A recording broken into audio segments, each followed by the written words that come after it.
The president posted a video of himself wearing a crown while flying a fighter jet labeled King Trump that sprayed what certainly looks like shit all over the Americans who turned out to exercise their right to assemble.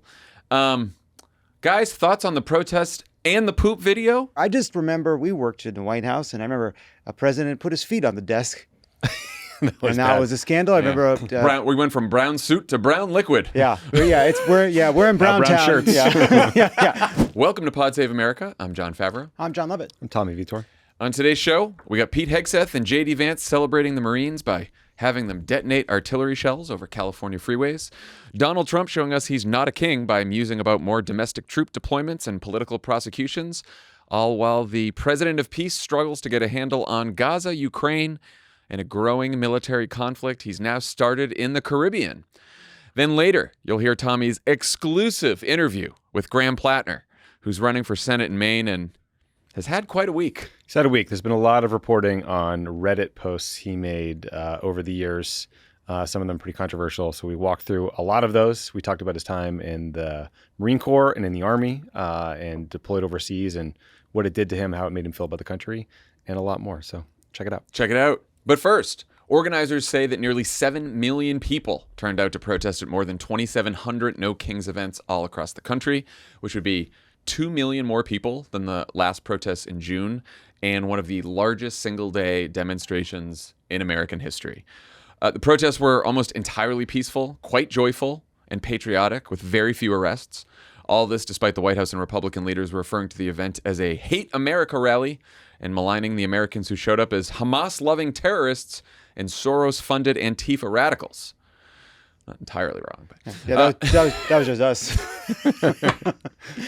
This bizarre line of attack continued on Monday when Speaker Mike Johnson and other senior House members held a press conference with photos of just 4 protest signs that supposedly proved their point.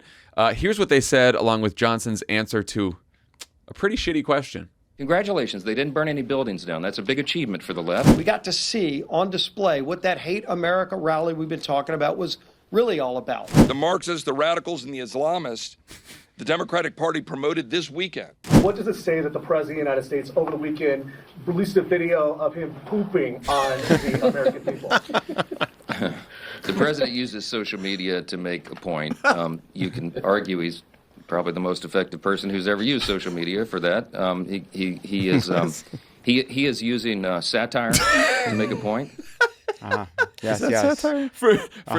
For those of you unfamiliar with the video that the reporter was referring to, please enjoy.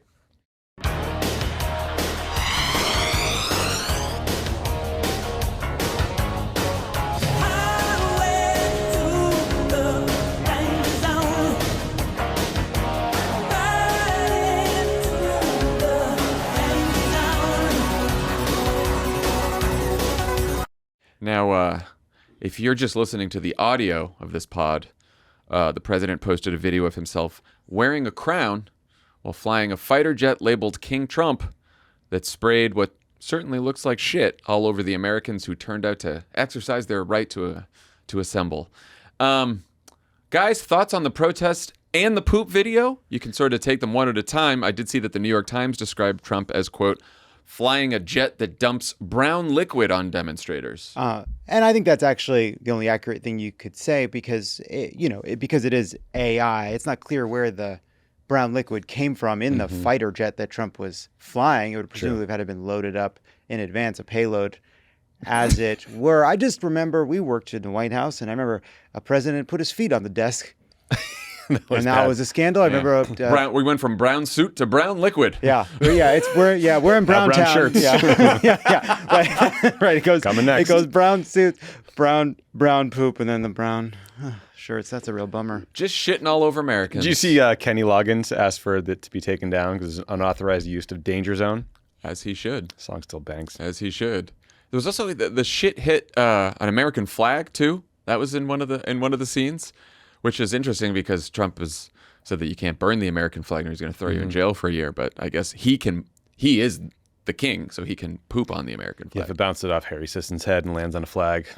That was Harry. That was Gen Z influencer Harry Sisson. Very nice, smart guy. Very just nice. talks about politics, so the president poops on him. A 23-year-old. He bore the brunt of the shit. Yeah. Yeah. Look, it's all very stupid. But man, we just like, there really is this double standard where if a Democrat says anything remotely critical of a subset of the population, these people lose their fucking minds. And it is completely acceptable. Talking about the deplorables. I'm talking about deplorables. Well, that was Hillary Clinton doing it. But anybody, and she can't do anything right. But but like, you can't, like, anything. But meanwhile, these guys, they love making fun of people from the cities. They love shitting on, urban Literally. America, and literally now. Literally shitting on and America. It's just they clutch their pearls at anything. By the way, they defend anything these people say in a group chat. But then if Graham Platner says something, it's because Democrats are, will accept anything. There's just like the double standard on what Republicans are allowed to say about their fellow Americans versus what Democrats are allowed to say is like unending. I just like that Johnson could only find 4 fucking lame photos for his press conference. Like, I thought to myself that when the protests were overwhelmingly peaceful, patriotic, joyful, that they would just, I didn't think that they would be like, oh, sorry, we were wrong. I thought they would just move on to something else. But to double down on it is crazy. They're so stupid. I mean, if you'd been to any protests since, 2017, you knew exactly what it was going to be. It was a bunch of people out there having a good time, funny signs, people honking, goofy costumes sometimes. And, like, I took my kids, we made it about 20 minutes because it was basically nap time and it was hot. And they were like, where am I? Why is everyone honking? But it was fun. And, like, obviously that was going to be the case. And the most patriotic thing you can do in this country is criticize your country and fight to make it better. And that's what everyone is doing. And Speaker Johnson knows that. And he's just playing along with the Trump show. Lovett, I think you went downtown. Mm-hmm. We were in Hollywood with the kids. I feel like that was the big one downtown. Yeah, I like the downtown is where we went the last time. A similar vibe this time. It does feel like, and I think this does feel like what the No King protest is, which it is the kind of like umbrella for all the different protest movements and groups that we've seen, because there were anti-ICE protests, there were the No Kings people, there were people out there for Prop 50, there were like lefty groups, there's everybody handing out their pamphlets. Which I try not to grab because what am I do with a pamphlet? Nothing. Nothing. Absolutely nothing. Just give them your email address, It's funny though, because like you think of like what should Johnson say? Like not the right thing to do. I'm not worried about like what should he be saying? And he should say like if they were really trying to like minimize it, it wouldn't be to describe a Hate America rally. Then it's a big controversy, and you show the protest and you show what he says. People can judge with their eyeballs. You would if you would say something like. I'm glad they're expressing their rights. I think what they're doing is a bit overblown, but they have the right to protest as anybody else, and I wish them luck. When they're done, we'll be on to the next thing, right? Like there's like a way you could handle it to try to minimize it politically, which they're unwilling to do in part because I really think like that's the bubble that they're in. Like these guys are now in a little like bubble of their own, like turning each other up and spinning each other up about this, and they're not getting like good advice or good feedback or good information. He did say at one point, he's like, the irony of the whole thing is, they were able to protest because he's not a king. Like, if he really was a king, they wouldn't be able to protest. This was like How literal are you? I know. Once you get past the AI videos of shitting on people and the Hate America stuff, you got some Republicans and some not Republicans on Twitter and social media elsewhere saying, like, one, is he really a king? Is he acting like a king because he won a free and fair election? And aren't they just pissed the Republicans president and they just want a Democrat president instead?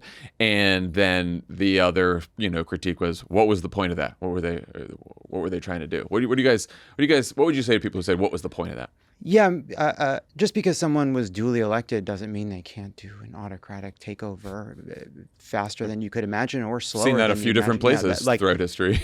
The fact that we are and currently, would you suggest we wait to protest until we're not allowed? What's the sense in that? Right. The whole point is to do it while you still can. I hope you're right? Like, I hope you actually sincerely now have convinced yourself that this is all overblown. But the reality of battling a government like this and like the slowly, like not even slowly, let me say, the challenge of like dealing with a government like this is your worries feel too early and then they feel too late. Well, I'd rather us do this too early, even if you are right.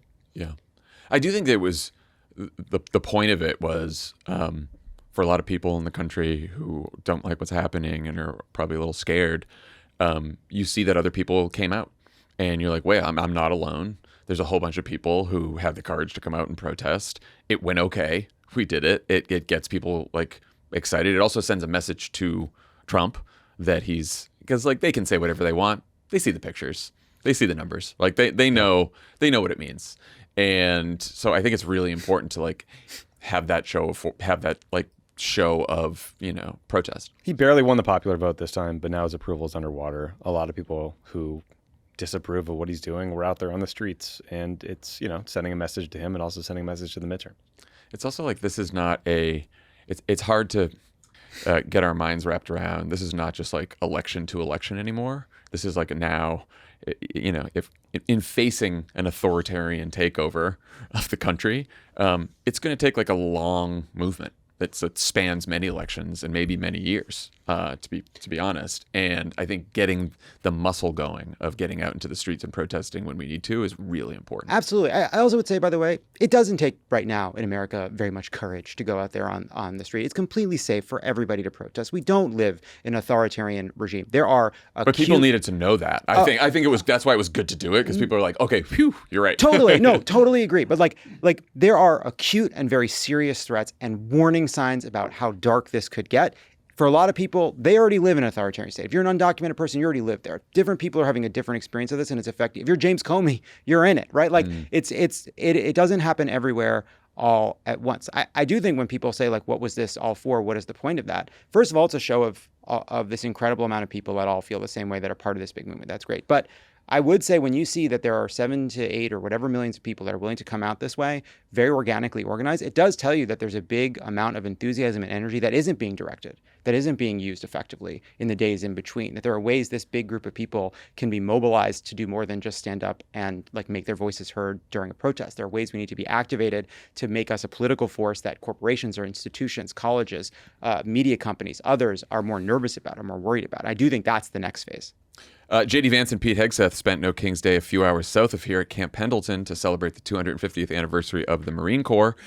For some reason, they decided that the celebration should include firing live artillery shells over Interstate 5, one of the biggest freeways in California. Our pal Governor Newsom had strongly objected for safety reasons and decided to close a 17-mile stretch of the 5 during the ceremony. The vice president's office had responded to that by accusing Newsom of wanting people to think the exercise is a dangerous show of force when it was really just routine training. A statement that did not age all that well after a 155 millimeter shell exploded over the freeway, sending pieces of shrapnel flying onto California Highway Patrol vehicles that were part of, wait for it, J.D. Vance's motorcade. Tommy, you have any idea what the hell they were thinking? I don't get this. Like an M777 howitzer fires a 100-pound shell that can go 19 miles. Why are we doing this over the highway? What's the point? Like I know it's the 250th anniversary of the Marine Corps. It did feel like Vance was trying to send a message, being like, "This is real America. By the way, we got the big guns, we got the big weapons. Go have your little protest, but we're gonna do adult shit over here with the things that can kill you." And it's just like. It feels like one of those stories where if roles were reversed and a Democrat did this, Fox News would bury that politician with this story because it's so shockingly reckless. They were so shockingly arrogant about it. And then they were so catastrophically wrong. Like if Newsom had not closed the highway, someone could have been killed. Yeah. Shrapnel falling from a howitzer shell on your car at 60, 70 miles an hour could kill you. Couldn't you have done some fireworks? Some, shot some blanks in the air. I don't know. Plenty of ways to celebrate anything our else? Troops without firing live artillery over an American freeway. Yeah, my view on this is that if you're going to fire missiles, you better destroy the 5 or quit fucking around. Yeah, the other part of it, I went and looked, and this is the 250th anniversary of Marines, which is a year long. They're marking it over the course of a year. And you can go look up all their official events that they're doing across the country, which did include events on the West Coast. This is not on that schedule, that planned series of events. There's all kinds of things. There's Fleet Week. There's events like everywhere. This wasn't on it. Like, I don't know when they added this 250th anniversary event. The Times talked to a current Marine Corps official, and also like a former. Both went on background, and they were like highly irregular. Don't know why this happened. The California Highway Patrol officials were like extremely dangerous. Didn't know why this like. The Highway Patrol was like, this is very concerning. Why are we doing this? And by the way, like, it kind of is part of this. Like, what Vance actually said in his speech has kind of not gotten the attention it otherwise would have, because they bombed a major thoroughfare. But he gives a very, he like, some of it is just a sort of the pro-Marines patriotic talk. Vance was a Marine and like kind of had a lot of inside jokes with everybody, which I'm sure he was excited to do. But he does also get up there and give a partisan speech about blaming Democrats for the shutdown and all the rest. And like that they are using the military for partisan purposes in a way that previous presidents would never have done and previous administrations wouldn't have done. And as far as we can tell, they don't get any credit. They don't get any benefit out. That's what they were doing with this. Fake shit on Harry Sisson's head, real shit on the 5. It's bad out there. It seems like Trump isn't done militarizing California. Here he is on Fox News this weekend talking about his plans for San Francisco and a few other comments that may not help him beat the King allegations. I think they want us in San Francisco. San Francisco was truly one of the great cities of the world. And then 15 years ago, it went wrong. It went woke. But we're going to go to San Francisco, and we're going to make it great. I can use the Insurrection Act. 50% of the presidents almost have used that. I'm the chief law enforcement officer of the United States. You know that, right? A lot of people say, oh, he's the president. He should. No, I'm the chief law enforcement. I'm allowed to be involved in it. I didn't know what was happening, but I see John Bolton just got indicted. That's a good thing. He's a bad guy. I don't know what he did, but he's a bad guy. Stupid kind of a guy, actually, First of all, it's not 50% of presidents. That half the presidents did not invoke the Insurrection Act. Yeah, that one jumped out at me too. That was not true. 15 years ago, San Francisco went woke? I'm sorry, sir. Do you think that's a good point. Was it a conservative bastion in 1960s? What are you talking about? He's also not the chief law enforcement officer. That is the attorney general. But I guess because she is just a stooge for him, then maybe he thinks he is, so fine. But let's start at the end there with the John Bolton indictment, which we haven't had a chance to talk about.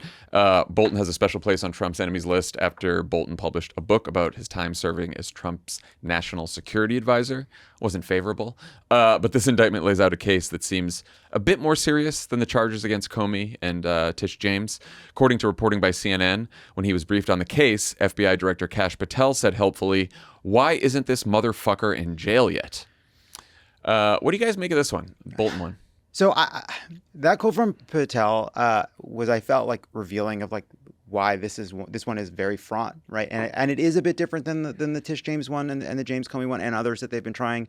In those cases, you had prosecutors resign or get fired rather than bring charges they couldn't support. In this case, you had an investigation that was going on for years during the Biden administration into the ways in which Bolton was holding on to classified information for a book. But at the same time, DOJ didn't pursue charges during the Biden administration. Trump administration comes in, they look at it, and then Patel's like, what the fuck's going on here? We got him, right? We got one of Trump's enemies. That's so exciting. So Bolton is saying it's a political prosecution. Seems like there's a lot of truth to that, especially because there's reporting that some of the career prosecutors felt pressure to get to an indictment more quickly. On the other hand, it seems like there is a much more legitimate case here than there is in those other examples of someone collecting classified information. And so, I talked about this with Leah Littman for Pod Save America YouTube last week. And this is really unprecedented. A president brazenly saying, let's prosecute my enemies. There are going to be cases where they're going after people in illegitimate ways. But what happens when there is real evidence against someone and you don't know whether that case would have been brought but for the fact that it's a political enemy? And I just think that is the danger of having a president who's describing themselves as the chief law enforcement officer and directing his underlings to prosecute political enemies. What did you think, Tommy?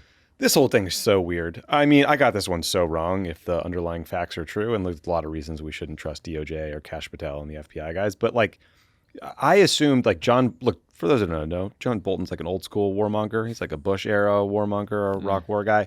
I assumed he had terrible policies, but that he would be scrupulous when it came to the rules and not, bringing home classified information, not putting classified information in unclassified servers or in his Gmail or whatever. But it sounds like he did that all day, every day when he was National Security Advisor for Donald Trump. The New York Times wrote the following.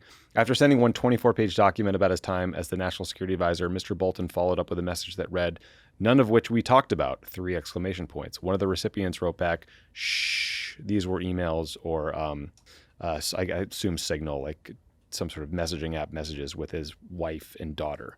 So did he not think to use the invisible ink on iMessage? I mean, so it's like shockingly. Because you can't, that goes away. Yeah, I'm like, to your point, Lovett, like he was sending himself these notes, presumably to help himself write this book that was then critical of Trump, which Trump tried to block the publication of, and there was a big court fight, and ultimately was published. It seemed like this had been adjudicated and that the FBI had looked at all this stuff.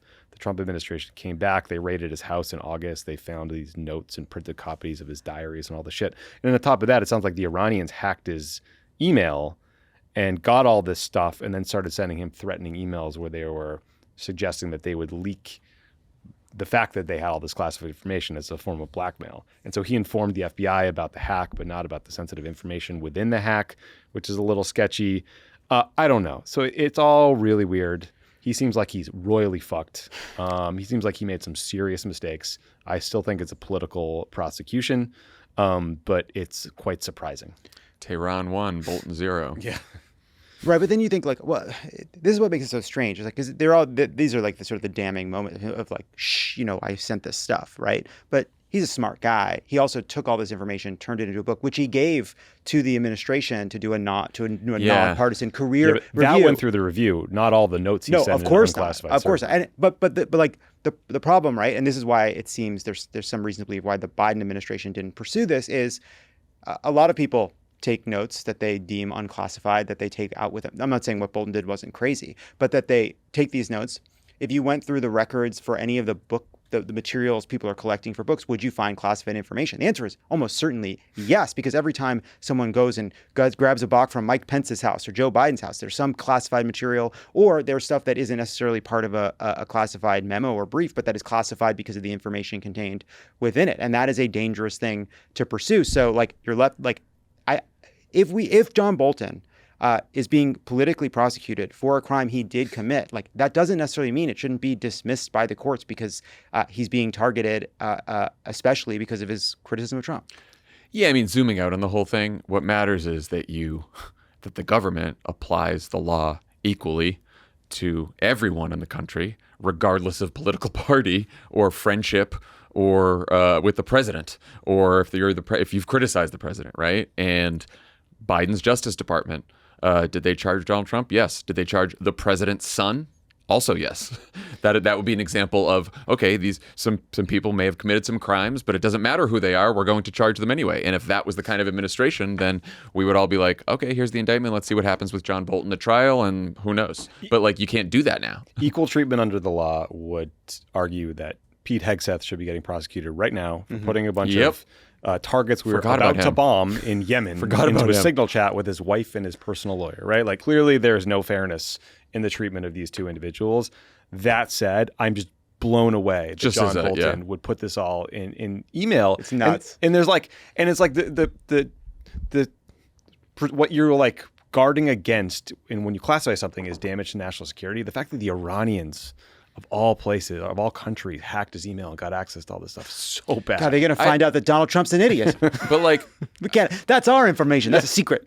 I didn't handle classified information like you did, Tommy, but just having been in the White House and what they told us about classified information and security clearances, every time there's a classified info scandal, mishandling, Trump, Biden, Hillary Clinton, Pete Hegseth, I'm always just like, what? Don't bring documents home. Also, what are you if Donald doing? Trump gets reelected, burn your documents, John Bolton. What were you thinking? What were you doing? Where are you keeping this information? It's like, remember when Sandy Berger was sneaking stuff out with stuff in his socks? Sometimes I feel like the people with like the higher the clearance, the dumber they are. Yeah, or they're like the more reckless they are with their classified information. Rhodes had a good line on this, which is like, a lot of these senior national security people think that they are like the key witness to history, and they must get it right for the records, for the books. And it's like, you can see that in John Bolton. Every media appearance is that's got true. that tone. Also, he called his book "The Room Where It Happened." After Hamilton.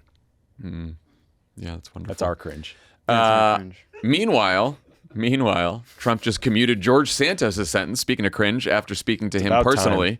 Santos is now free and back on Cameo, where I assume he'll be recording a Lessons Learned series. And OnlyFans. And OnlyFans for some lucky viewers. That was a joke, but That's a good one. Maybe it's a joke. Preview. Maybe it's a Who joke. knows? Who knows? Unfortunately, there won't be any mercy shown to the people who were victims of Santos's fraud because Trump said he won't have to pay the hundreds of thousands of dollars in restitution that he owes. That seems fair, right? It's also the amount of work and effort that the Department of Justice puts into like putting together the case. He pled guilty. He admitted to his crimes. He wasn't like convicted by a jury. He admitted it. This is why you can be angry about the Bolton prosecution. Whether or not the facts line up and he actually did it, right? Like this, like he commuted George Santos's for what? For nothing. Did he serve a lot of time? No. It was a 7-year sentence. It was like 3 months. was he prosecuted for defrauding a disabled U.S. Navy veteran's dying service dog's GoFundMe, or was that just an allegation? I looked. I'm not. I believe that that what he pleaded to was only the campaign finance related crimes. There was the living off of the money and the defrauding people, and also he did a lot of recurring payments. Like these aren't like the money in restitution wasn't for like fancy people. It's for a lot of that money is for people that were charged for these recurring donations that they hadn't agreed to. Yeah, the Navy veteran did say in one of the stories that he was like sick to his stomach when he saw that this was about to happen. Like George Santos is like actually a bad guy. You know, it sucks that he's become this like media darling. He's like doing Fox and Friends, and he's like kind of seen as like funny, being rehabilitated. The guy sucks. If you commit a crime and you kiss Donald Trump's ass, good chance that you get off. You're out of jail. If you say something bad about Donald Trump and you did or did not commit a crime, you're eligible for prosecution and under this government. That's where it stands. Yep. On San Francisco, Trump's been talking about this for a while, though I'm not so sure that they want us their part, unless you count Salesforce founder and CEO Mark Benioff, who told the New York Times from aboard his private jet that he'd welcome federalized troops and that he fully supports Trump. This is a man who donated millions of dollars to Democrats, one of the big Democratic donors in years past. A few days later, the Times reported, based on internal documents that they've seen, Benioff is trying to get ICE to use Salesforce technology to meet its hiring goals. Try ZipRecruiter, ICE. The day after that, Benioff apologized for asking Trump to send troops and said he realized they weren't necessary after all. Amazing. Peak 2025. Let's just talk about Benioff for a second. Like, what do you think the apology was about? That's what I want to know. Like, did you mistakenly think that there should be federal troops in San Francisco, or did you just mistakenly say it and your PR people got upset? Well, so in that Times interview, the very end of the story, I'm just going to quote it. At the end of the interview, Benioff, turned to a public relations executive. He could be heard asking why her mouth was wide open and if he had said anything he shouldn't have. What about the political questions, he asked? Too spicy? So I think that gets at where the thing began to... Too spicy? Too spicy? Picante? That's so good. A little spicy. Little picante. So it seems like something like... There's a story about downtown Los Angeles. There's a street on downtown Los Angeles where a bunch of fruit vendors that have fruit they haven't sold, but they don't want to pay the commercial dumping fee, they just pour it on the ground. They just go, they open their trucks, they dump it on the ground. It's a huge problem because it piles up over the week. The trash comes once a week. Big rats. Big rats downtown. I imagine a lot of flies, too. Gross. And so this becomes a political problem, right? And you have like the mayor has to get involved, the city council has to get involved, and they're calling sanitation and they're calling the police and they're doing patrols. This just happened a couple weeks ago, but it was getting worse and worse for a long time. So you get the press in there, you get a controversy, you get people to care about it. Where are the cops? Where is sanitation? Who's responsible for this? Because it's politics, right? This is a new problem. You're gonna have to be punitive. You're gonna have to be reparative. You're gonna have to figure out what to do, right? But like all of these guys that like are on their private jets, like they don't want to do politics, right? They don't want to persuade people in San Francisco that they need more policing or that they need to change policies or they've been too lenient on whatever, on drug abuse or on street homelessness, right? They just want Donald Trump, Big Daddy, to come in and solve it. But what happens when Benioff goes out there and says this? Well, he hears about it from maybe his own staff. He hears about it from politicians he works with, right? Because he's a local leader and his company works closely with the government, right? What happens is politics erupts all around him. And then all of a sudden, politics prevails. And he's like, oh, no, I'm sorry. I don't want Donald Trump to come in and solve all my problems because I talked to the people that are actually part of making this decision. And also, there's no evidence at all that any of these National Guard deployments have solved any problem anywhere. In fact, San Francisco has a relatively new mayor in Daniel Lurie who has been doing a great job and actually sort of, handling their crime problem. And again, if it flares up, maybe you want the local police to sort of help crack down, as opposed to National Guard troops who, when they went to D.C. and other places, were literally just cleaning up trash and taking pictures with tourists. I'm pretty sure Mark Benioff lives in Hawaii. Maybe that's why he didn't realize that San Francisco has started turning itself around. I mean, all the rich people in San Francisco live in an area called Billionaires Row, which is this beautiful place in like Pac Heights where you can see the Golden Gate Bridge, and they're all mad about. These are your former neighbors. I lived in a 8-story building in a 1-bedroom apartment, but yes, I was close to them. I was a little east of them, but they're all mad about downtown because there's a serious homeless problem and there's like really horrible open air drug use, et cetera. But the National Guard going to solve that? Are they going to be policing fentanyl use in the Tenderloin? Like, I don't think that's the way this is going to go down. He's just like picking cities now and sending them, and then he's doing the whole Insurrection Act thing. So it's like, the Ninth Circuit ruled on Monday that Trump can deploy the National Guard to Portland over the governor's objections. You got a different ruling in the Seventh Circuit about Chicago, so that's going to the Supreme Court. But I think the Trump people are thinking, like, whatever the Supreme Court rules, we think they're going to rule for us, but even if they rule against us, then we'll just use the Insurrection Act, and we'll get them there anyway. So either way, they're getting troops in the cities. What will they be doing there? What will they be helping?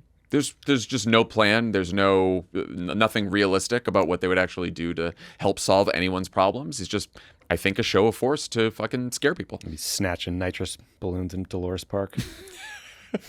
Hopefully arresting some tech guys for talking about their equity loudly at the bar. I mean, now that should be a crime. This is what we need to deploy National Guard to cities for if there's a Democratic president someday. Yeah. So no word yet on whether ICE is going to shell out for Salesforce, but we do know that they are spending a ton on new tech. The Washington Post reported on Friday that the agency is spending hundreds of millions of dollars on technology upgrades, including an iris scanning app. That would be your eye.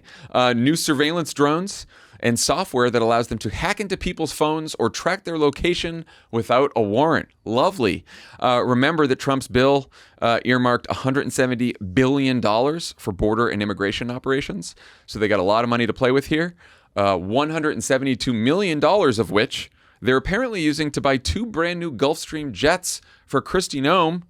Noem said on Monday that the planes are, quote, necessary for the mission of the Coast Guard, which I guess is to like transport her ass around on private planes. That's right. That's a boat thing. That's a boat. Hey, come on. That can't be right. That's a boat thing. Which is under DHS for some reason.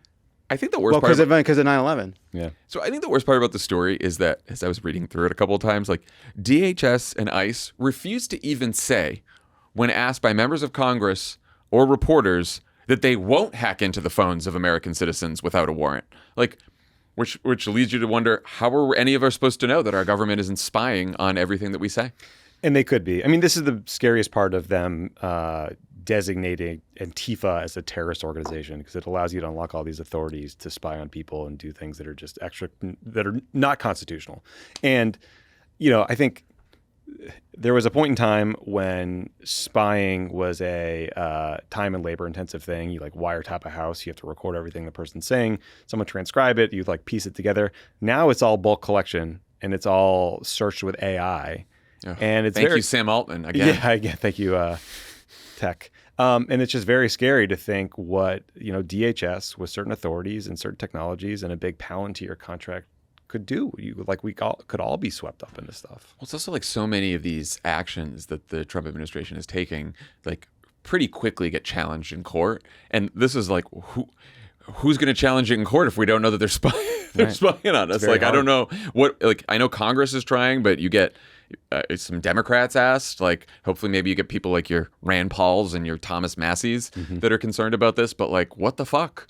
In the examples where like, they've grabbed somebody during an ICE protest and they said, this person assaulted a police officer and was impeding an investigation. And so we've charged them with a felony. And then, or we're planning to charge them with a felony. That's why we grabbed them. That's why they've been in jail for 3 days or whatever it may be. And then they just quietly drop it, right? Because they can't back up the evidence. So they scare people, make people feel afraid to be at these protests. And then when they have to present the evidence to a judge, it all falls apart. Like, what happens when they start unleashing this kind of technology on a massive scale and sweeping a bunch of people up? Does it ultimately hold up? At some point, human beings have to become involved and make an argument in front of a judge. For now, but in the meantime, a lot of people are going to be scared. A lot of people get swept up on it if they kind of take it to its logical conclusion. I remember when, like, in my previous relationship, like, Ronan was a journalist and he was dealing with companies like Black Cube and others that were developing these technologies to hack into people's phones. And I remember him talking about how dangerous it would be if this became used by law enforcement in the United States, that, you know, foreign autocratic governments were already using it. What happens if it comes here? And I remember feeling like, boy, that's far-fetched. Well, and apparently the Biden administration had a contract with this company that can hack into your phone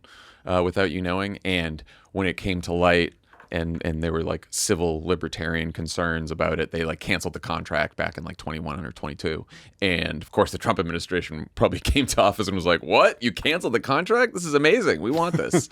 We want this in the hands of Kristi Noem and Tom Homan." This proliferation of basically spyware for hire is one of the scary things that's happened in the last decade. There's this great group in Toronto called the Citizen Lab, where they, you know, try to help people who have been attacked. But like, basically, it's a bunch of, the industry is really prevalent in Israel, and it's a bunch of ex-Mossad, ex-Unit 8200 intel people who then go into private service and basically recreate the tools available to state actors and sell them to the worst regimes on the planet. And they use them. They claim it's in the name of terrorism, but they go after journalists, dissidents, critics, Jamal Khashoggi, right? Like, that's what's happening out there.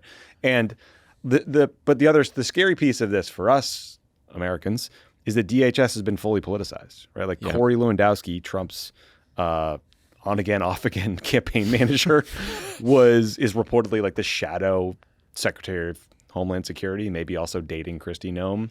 All these professionals and career people who would say no are getting pushed out. Like, lawyers are getting pushed out. Inspectors general are getting pushed out. All the people that would put the brakes on things that are unconstitutional or illegal are no longer in the building in a lot of cases. And like, God help us if... You know, Mark Benioff and a lot of the Silicon Valley geniuses, you know where that could be really useful is coming up with the technology to block this kind of spyware for people. That would be a useful thing for America. Now you sound like the Antichrist. Yeah, I think it's an off Me button. and Greta. I think you just you turn your phone off. I think that's a good Throw it place in to the river. start. Yeah, I'll throw it in the river. That's fine. Today's presenting sponsor is Simply Safe Home Security. It's really feeling like the 1970s these days. Inflation, an unpopular war, and an insecure little criminal in the White House. Yeah, I've been thinking about the Watergate break-in a lot lately. Republicans just aren't doing it like that anymore. No ingenuity. Do you guys think Watergate could have been prevented with Simply Safe's proactive protection that stops crimes before they even start? I actually think it could have been. Yeah, I think they got something here. I mean, listen, even without Simply Safe, those guys got caught. They did get caught. You know, and But- it unraveled the whole thing. Maybe the whole thing would have happened faster if Simply Safe. If only Nixon knew, he could have just gone witch hunt. The whole thing would have fucking evaporated. Now, you set up Simply Safe and no Watergate at your house. Not so far. Not so far. No creep coming at me. I did have Oliver North over. Really? But that's just for tea. Oh, gotcha. Yeah. Is he that's good. dead? Who knows? Simply Safe's smart cameras Now detect... he's alive. Good. Simply Safe's smart cameras detect threats while they're still outside your home and alert real security agents. This is the game changer. The agents take action while the intruder is still outside. They confront the intruder, letting them know they're being watched on camera by robots and that police are on their way, and even sounding a loud siren and triggering a spotlight if needed. This is how you stop a crime before it starts. That's real security. Other systems have cameras that let you talk to intruders, but they require you to see the alert yourself. Simply Safe's monitoring agents have your back and talk to intruders even if they aren't there. They talk to potential intruders. That's great. You look like you're walking weird. Yeah, for sure. You stay away from this house. That's right. I see that look on your face. Yeah. That's what they do. There are no long-term contracts or hidden fees. You can cancel anytime. Named Best Home Security Systems by U.S. News and World Report for 5 years running. 60-day money-back guarantee so you can try it and see the difference for yourself. Right now, our listeners can save 50% on a Simply Safe home security system at simplysafe.com/crooked. That's simplysafe.com/crooked. There's no safe like Simply Safe. And John, this just in, Simply Safe has gotten a new award. Best copy of the day. Best copy of the day. Thank you, guys. Simply Safe, that was great. It's the Watergate. Really did it. This podcast is sponsored by Squarespace. Squarespace is the all-in-one website platform designed to elevate your online presence and drive your success. Squarespace provides all the tools you need to promote and get paid for your services in one platform. Create a professional website to showcase your offerings and attract clients. Whether you offer consultations, events, or other experiences, Squarespace can help you grow your business. Squarespace offers a complete library of professionally designed and award-winning website templates with options for every use and category. No matter where you start, your website is flexible to what you need with intuitive drag-and-drop editing, beautiful styling options, unrivaled visual design effects, on-brand AI content, and more ways to list what you offer, no experience required. Every dream needs a domain. What I always say. Squarespace Domains makes it easy to find the best name for your business at one fair, all-inclusive price, no hidden fees or add-ons required.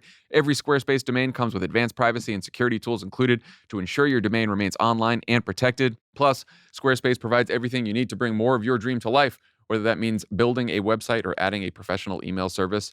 Don't wait to claim your name. Invest in your dream domain today. Head to squarespace.com for a free trial, and when you're ready to launch, go to squarespace.com/crooked to save 10% off your first purchase of a website or a domain.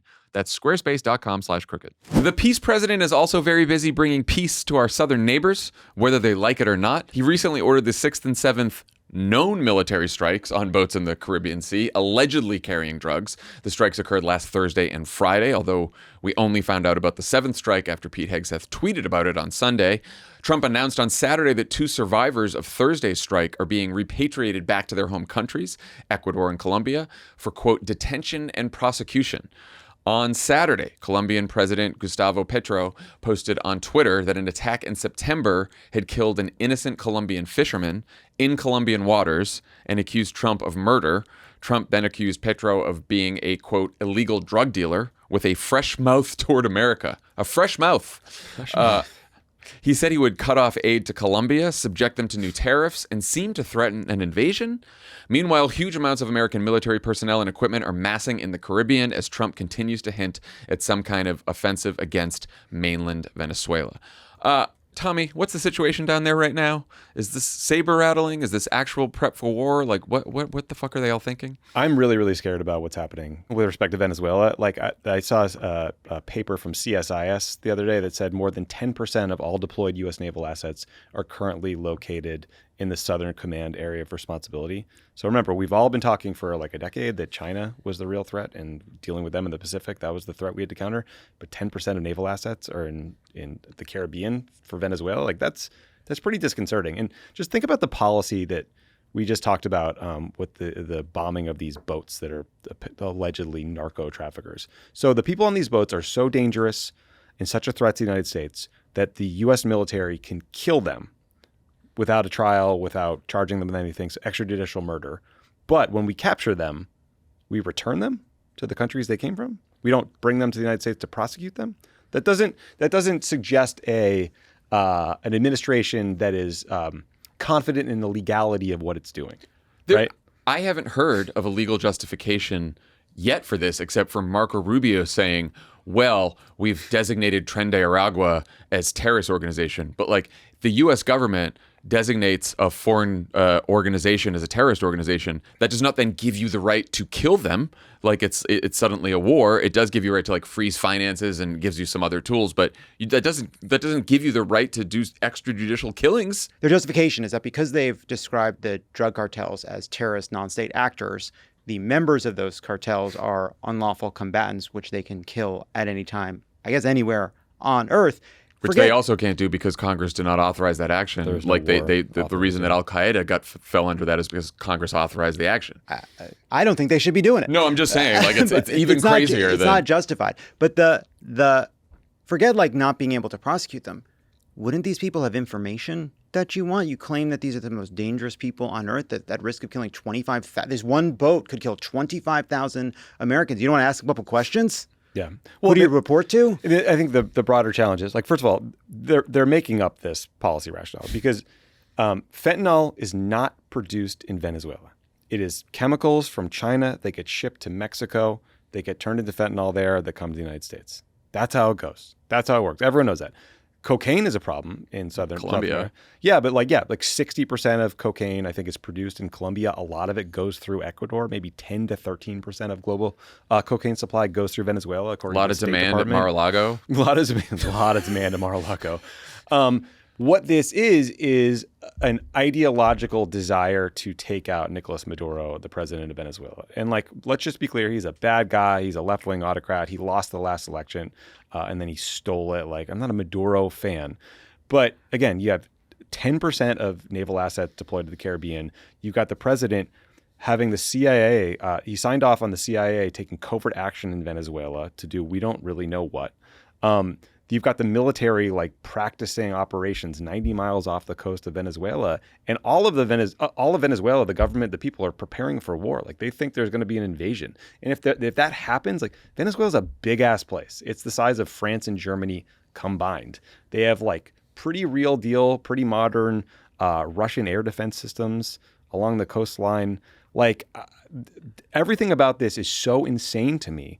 But these guys, like Trump is there's like 10 flashing red lights right now that he wants a conflict with Venezuela.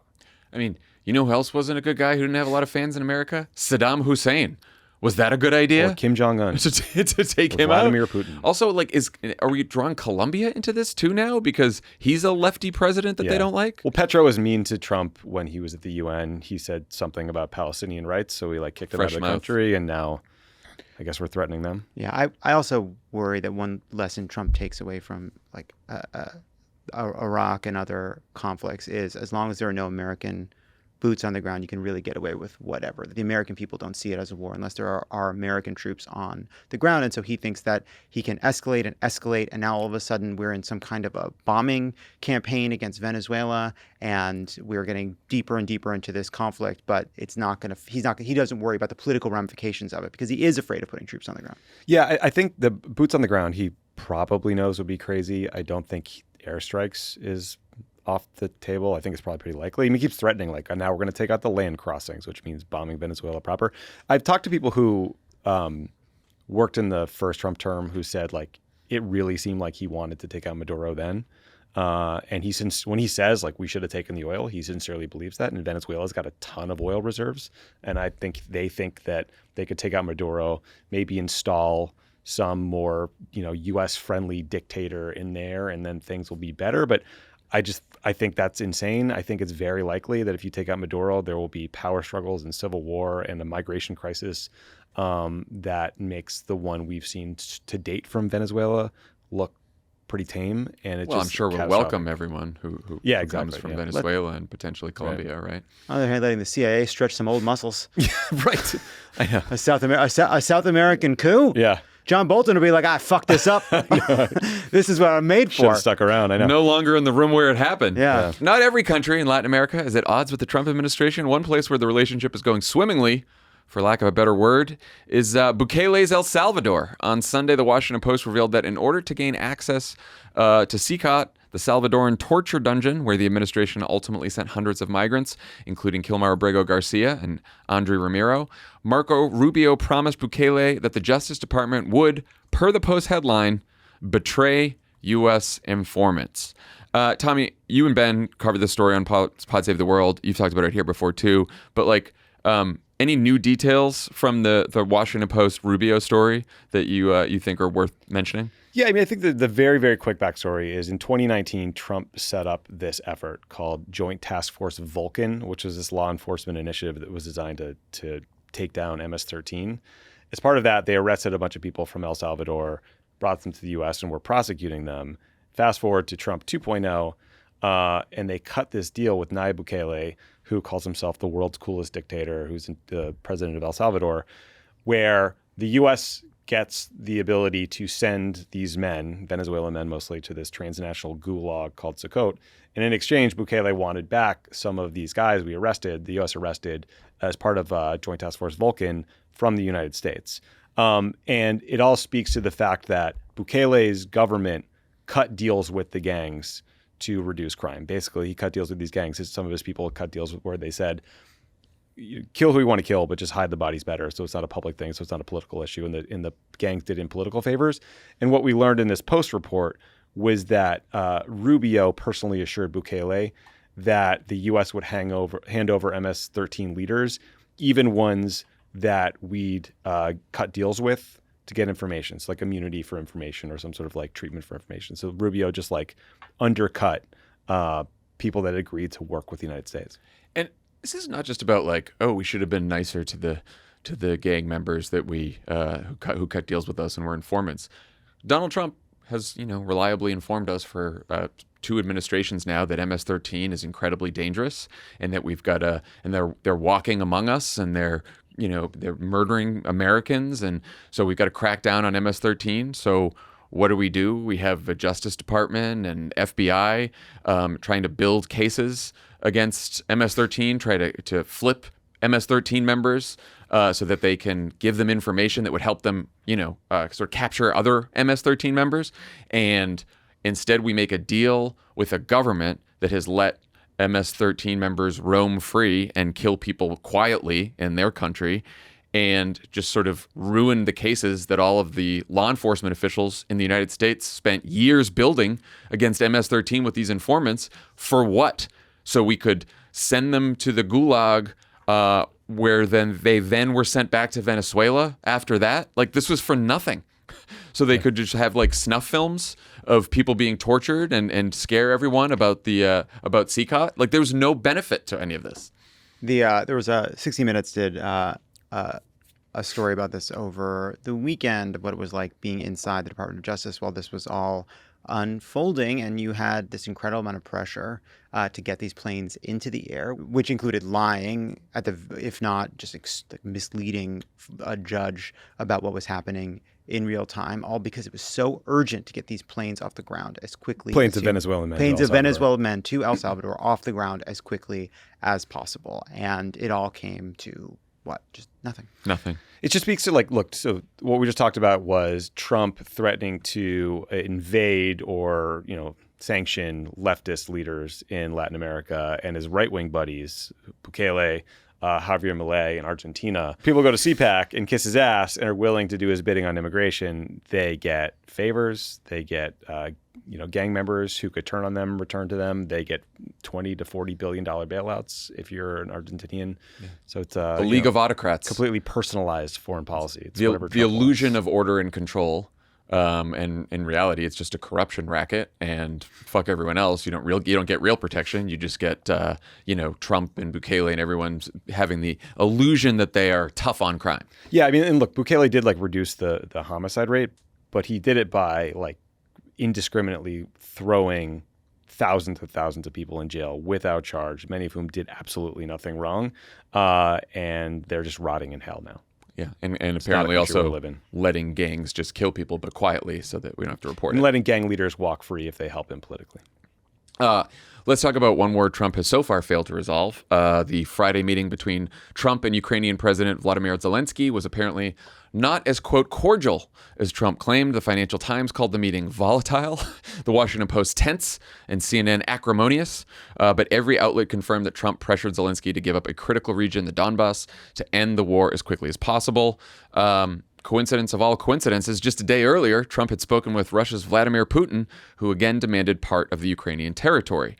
So in about a month, Trump went from saying that Ukraine is, quote, in a position to fight and win all of Ukraine back in its original form and pondering whether to contribute U.S. Tomahawk missiles, to telling reporters on Monday that while Ukraine could win the war, he doesn't think they will.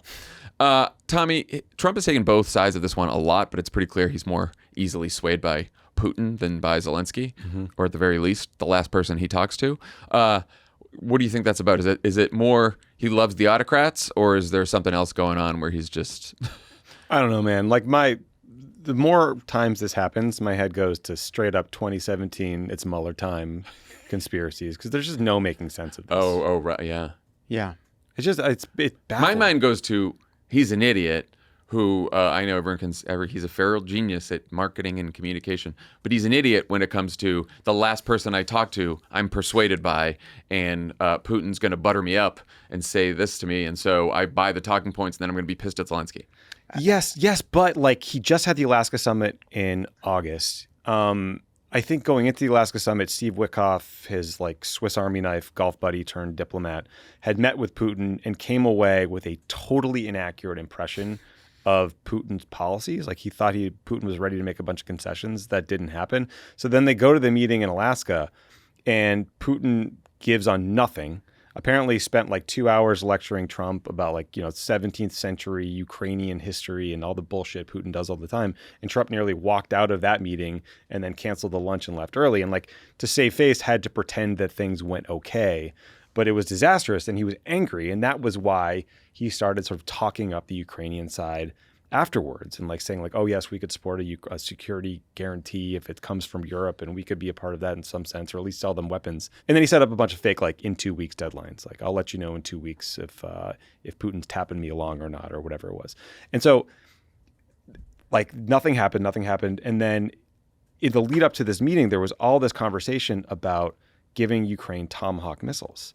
And Trump played along with that, only to just let one phone call completely change his mind. Like, I just don't get it. Well, I wonder if, Putin probably knows that meeting in Alaska did not go well, or at least his advisors do. And maybe they or he came up with a new strategy to deal with Trump, where it's like next time, instead of lecturing him about the history of Ukraine, maybe you just say, hey, I want this war over too. And I just want a little land that we won fair and square. And then I want to give them the rest. And I don't know. I think Trump is easily persuaded. Yeah, he's easily persuaded. He's also sent out there. And flattered. He's also directed. And not in a sort of nefarious way. He's directed by his staff about what he's meant to be doing in this moment, right?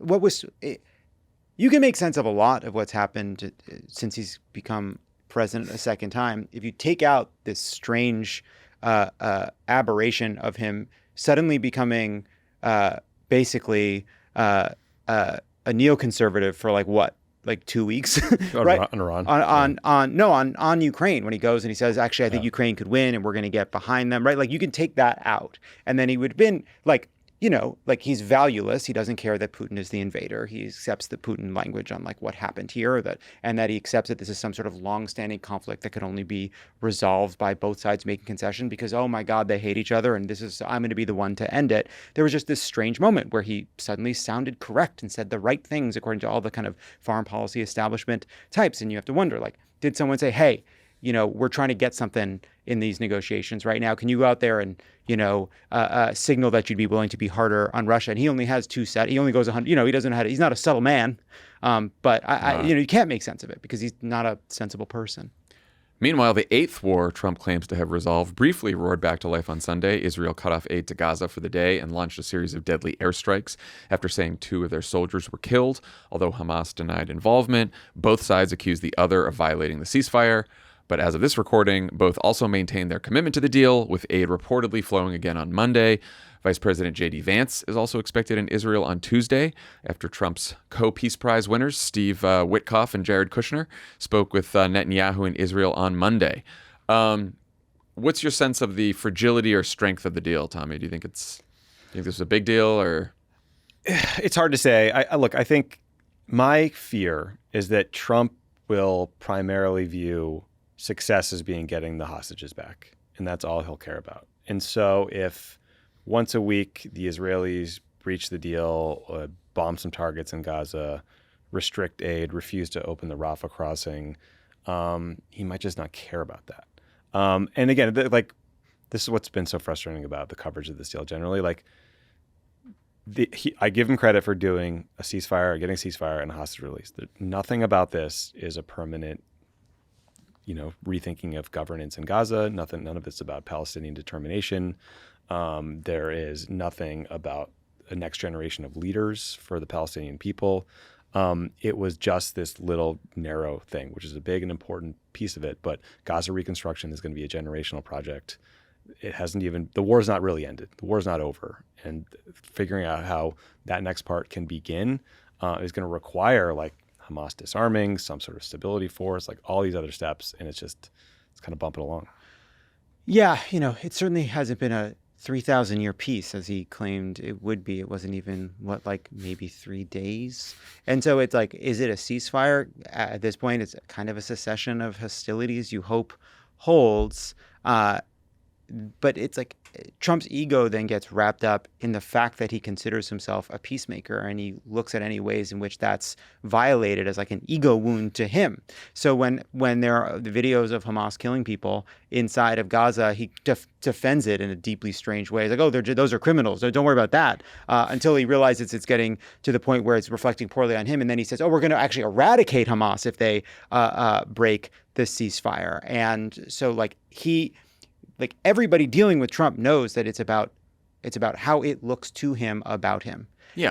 And so Netanyahu will suck up to him and figure out a way to try to make him think it's Hamas's fault if it falls apart. By the way, there were like Israel's claiming that Hamas is breaking the ceasefire. Hamas is going to claim Israel's breaking the ceasefire. Meanwhile, like it's not a peace deal because it's just a brief ceasefire because the fundamental conflict in the region remains. And by the way, in the West Bank, things are getting worse in real time as well. I mean, what Trump wants more than anything else is for this conflict to just go away. Yeah. He doesn't care about peace. He cares about, like you said, the perception of peace. Yeah. Like that's all he cares about. And honestly, that's the same with Ukraine. He just wants the war over. He doesn't care if the Ukrainians are screwed. He just wants the fucking hostilities to end, or at least he can say that he helped end them. This is all he really wants. It's He wants just a Nobel perception. Prize. He wants a Nobel Prize. He wants to be called the peacemaker. He wants us to all buy his line about, stopping 8 wars, even though it's all made up. And it's like, who's going to make deals with the United States or let the United States broker deals when Trump's word is, worth shit? Because like he only wants to get through the next news cycle and get a few good headlines. Like no one. All right. When we come back from the break, you'll hear Tommy's conversation with Maine Senate candidate Graham Platner. But 2 quick reminders before we do that. Alex Wagner's great new series, Runaway Country, goes live this Thursday, October 23rd. This show is all about talking to the regular Americans who are actually being affected by the Trump insanity. It's excellent. Very excited for everyone to hear it. Make sure you subscribe wherever you get your podcasts or watch on YouTube. Also, Lovett's special series, Bravo America, about how reality TV drives our culture and our politics, drops every Tuesday in the Love It or Leave It feed. Who'd you get this week? I talked to Parvati Shallow, one of the great Survivor players of all time. She was raised on a hippie commune, becomes one of the most renowned villains of reality television, in part because she was a smart woman, which was enraging. But like she talks about what it's like to be seen as a villain. She talks about what it was like to be a woman in reality TV as reality TV and our culture started being more honest about the way women were being treated on and off screen. It was like a fascinating conversation, which is out right now. Check it out on the Love It or Leave It feed or on YouTube. Positive America is brought to you by Rocket Money. Fall holiday expenses like Halloween costumes, decorations, and weekend trips may seem small, but they can quickly drain your wallet. Rocket Money lets you know what's safe to spend on those seasonal splurges. Rocket Money is a personal finance app that helps find and cancel your unwanted subscriptions, monitors your spending, and helps lower your bills so you can grow your savings. Their dashboard lays out your total financial picture, including bill due dates and paydays, in a way that's easy to digest. You can even automatically create custom budgets based on your past spending. If you've got a goal you'd like to save for, Rocket Money can analyze your accounts to find the best time each month to put extra money aside. Get alerts if your bills increase in price, if there's unusual activity in your accounts, if you're close to going over budget, and even when you're doing a good job. Rocket Money has saved users over $2.5 billion, including over $880 million in canceled subscriptions alone. Their 10 million members save up to $740 a year when they use all of the app's premium features. Cancel your unwanted subscriptions and reach your financial goals faster with Rocket Money. Go to rocketmoney.com/crooked today. That's rocketmoney.com/crooked, rocketmoney.com/crooked. Pod Save America is brought to you by ZipRecruiter. The holidays are upon us, and businesses are hiring for seasonal roles. Everything from haunted corn maze workers to lead elves and real bearded Santas to snowplow drivers. Okay. That means that people with certain skills, experience, or even a special license are in high demand and not easy to find. Whether you're hiring for one of these roles or any other role, the best way to find the perfect match for your role is on ZipRecruiter. And right now you can try it for free at ZipRecruiter.com/crooked. ZipRecruiter's matching technology works fast to find top talent so you don't waste time or money. You can find out right away how many job seekers in your area are qualified for your role. With ZipRecruiter's advanced resume database, you can instantly unlock top candidates' contact info. No wonder ZipRecruiter is the #1 rated hiring site based on G2. We've used ZipRecruiter here at Crooked, and boy, has it helped. Really helps us find Get great a lot people. of resumes. Sorting through resumes is... Yeah, that's right. And that's why you need ZipRecruiter. It can help you just bring the best resumes to the top, and then does some work for you, and your life's easier. Let ZipRecruiter find the right people for your roles, seasonal or otherwise. 4 out of 5 employers who post on ZipRecruiter get a quality candidate within the first day. Right now, you can try it for free at ZipRecruiter.com/crooked. Again, that's ZipRecruiter.com/crooked. ZipRecruiter is the smartest way to hire. My guest today is a veteran oyster farmer and Maine Senate candidate, Graham Platner. Graham, great to see you. Thank you very much, Tommy. Thanks for having me here. Thank you for doing the show, and thank you for bearing with 15 minutes of Amazon Web Service, Amazon-related tech problems at the jump here. It's been very fun. Thank you, Jeff Bezos. Okay. I want to cover a bunch of stuff with you, but first, I just wanted to ask you about this kind of flurry of news reports about Reddit posts you made between 2009 and 2021.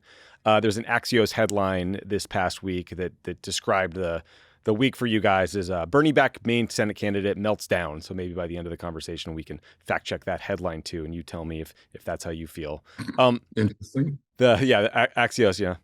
They summon it all up for you, primary in June. So the first Reddit post I wanted to ask you about is from 2013. So someone wrote on Reddit, "What is one question you've always wanted to ask someone of another race?" You responded, "Why don't black people tip? I work as a bartender, and it always amazes me how solid the stereotype is. Every now and again, a black patron will leave a 15 to 20% tip, but usually it is between 0 and 5%.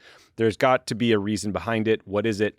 End of quote. How did you feel rereading that post? And what's your response to people who hear that and think that is like textbook racism and it's offensive? I mean, one, I was legitimately asking the question. I mean, that was the point of the thread, was to ask the question. Amusingly enough, I remember this time when I had first started bartending, and then I had a conversation with a friend of mine who was black, who was a bartender, who did a great job of walking me through structural injustice and the fact of feelings of lack of agency. There were a whole bunch of reasons, and after that, I was like, oh yeah, that makes absolutely perfect sense. It was certainly not meant as a malicious thing. I was asking the question because that was kind of the point of the thread, actually. So you're saying that this is not something that you were shitposting about. This was not something that you felt, it wasn't meant to be a commentary. It was a question you were sincerely asking on a Reddit thread because you thought there might be some sort of like cultural explanation or something. Is that what you were saying? Yeah, I like there was I grew up in Maine. I had never bartended before. I was living in Washington, D.C.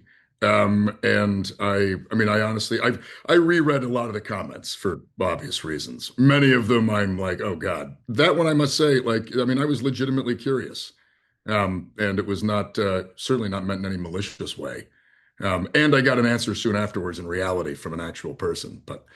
Got it. Okay. So another one that's gotten a lot of attention is there were posts from 2013 where it seemed like you were playing down the challenges faced by members of the military who were trying to report sexual assault allegations. The first post was, "In today's current climate, when every whisper of a misplaced hand brings down a feature-length film, anyone who actually thinks the military is purposely covering up rape to save a career of some goddamn captain is clearly both an idiot and junior enough in rank or life experience to think it matters." And then there was another post where you suggested that the way to avoid getting sexually assaulted was not to get blacked out drunk. Again, what do you say to someone who hears those comments and feels like it's minimizing a very serious problem, if not suggesting that the victims are the ones to blame for sexual assault? Yeah, they would be correct in that. I didn't know what I was talking about. I had, at this point, I had just gotten out of the infantry. It's important, like my time in the service was in the infantry. At that point, it was an all-male branch. I had only recently separated, and my frame of reference was that world. And that was not a world in which, frankly, I had very little interaction with women in the service. Very soon after, actually, this time frame, when I started going to college, I became very close friends with a number of female vets at George Washington, and all of them had a story. And I very quickly changed my tune. I think you'll find even not that much later in my Reddit history me acknowledging that. That was a moment in time in which I had not yet been exposed to things, and I had a opinion or I had thoughts that were colored by my experience in the service. But my experience in the service was frankly limited. That's when I reread those, I see me not knowing what the hell I'm talking about. Yeah. And sort of beyond like the substantive concern with the comments you made, I think is a political one, right? Like, as you know better than anyone, Maine is a really important Senate race, and Democrats are worried that if you're the nominee, like Susan Collins or the many super PACs that support Republicans will spend $50 million, $100 million on negative ads featuring a bunch of these Reddit posts. There's ones where you call yourself a communist. There's ones where you call police officers bastards. There's one where you say that rural white Americans actually are racist and stupid. What do you say to that, and how do you combat that? Yeah, first, those were definitely, that was me trying to get a rise out of people on the internet. Those are not reflective of those weren't even reflective of my opinions back then. I would say that it is a little rich hearing about this right now when just last week there was a pro Susan Collins ad run with Janet Mills in it saying nice things about her. Like it is and I also quite frankly think that as I go around the state of Maine and talk to people, which we've been doing, I mean, the past month has been me on the road going all over the place. As I interact with people directly, as I hold town halls, as I get myself out there more, people are going to recognize that this is not at all the person that they've come to know and come to interact with in reality. So, I mean, look, they're going to call me a communist. They always call us communists. They're going to call us socialists. They're going to call us wacko lefties. They called Hillary Clinton a communist. I mean, like in many ways, we're not getting away from it. I also think that a lot of that's kind of run its road. And the way that you combat it is the way that you combat, frankly, a lot of this negative nonsense online is you just interact with people in reality. In a state like Maine, with 500 to 600,000 voters, and we have a year before the election, we can do that. We can really go out and spend a lot of time interacting with people. And that's exactly what we're doing. Yeah. So I was talking to a couple of people who oppose your candidacy, who are working for other organizations or candidates. And they said to me, like, look, these Reddit posts, some of them aren't from that long ago. There are more posts that are out there that we know about that have not been written about yet. And kind of the suggestion is, what else do we know about this guy? The argument is you're unvetted. It's too risky to nominate you. What would you say to Democrats who share that anxiety? There is nothing that I can remotely think of that is out there that is any worse or really any different than what has come out. I mean, I posted on the internet for a long time when I was in a point in my life where I was looking for a lot of, I would say, community, looking for an outlet. I had an immense amount of disillusionment, an immense amount of anger. I used the internet as a place to find an outlet for that, which I think is fairly normal. Mm-hmm. But there is, I mean, if that is their concern, then they can go find more stuff. But I mean, I've honestly racked my brain about I've not lived I haven't lived a boring life, but I haven't lived a very complicated one. I've never been close to money and power. I've never had the opportunity to like screw people over in an awful way. I mean, I was in the service. I certainly struggled afterwards, but even then, I mean, my struggles were my own. They didn't impact other people. They just impacted my life negatively. And the time that I was active on the internet was the exact same time that I was active on the internet. And that is that part of my life. It's no surprise to me that I was no longer active after 2021, because that's frankly when my life kind of began to get good. For those who are worried about me not being vetted, there is just nothing that besides like stupid internet comments, besides, I mean, honestly, like I've never robbed anybody. I've never beaten anybody. The only violence I've ever used is, frankly, violence that the United States government asked me to go conduct. There is very little. And I certainly was never close to money and power, which I think is also things are pretty simple when you live a simple life. Yeah, I really want to ask you about your time in the U.S. military, your thoughts on bigger picture things. But I did want to just sort of ask you about all the shitty stuff that's getting thrown your way, because I know it's been an intense week of sort of clearly like some sort of opposition research switch was flipped, right? There's been a lot of incoming, and I've heard a couple more sort of strands of attacks. So for one, you made this video, it's about 5 minutes long. It's on Twitter and other platforms, explaining the Reddit posts and talking about how when you got out of the military, you had kind of like crude humor and crass language that was the hallmark of the infantry when you were in the Marine Corps. The NRSC interpreted those comments as you blaming your fellow servicemen for the Reddit posts. So that was sort of one strain of, I guess, attack on the attacks.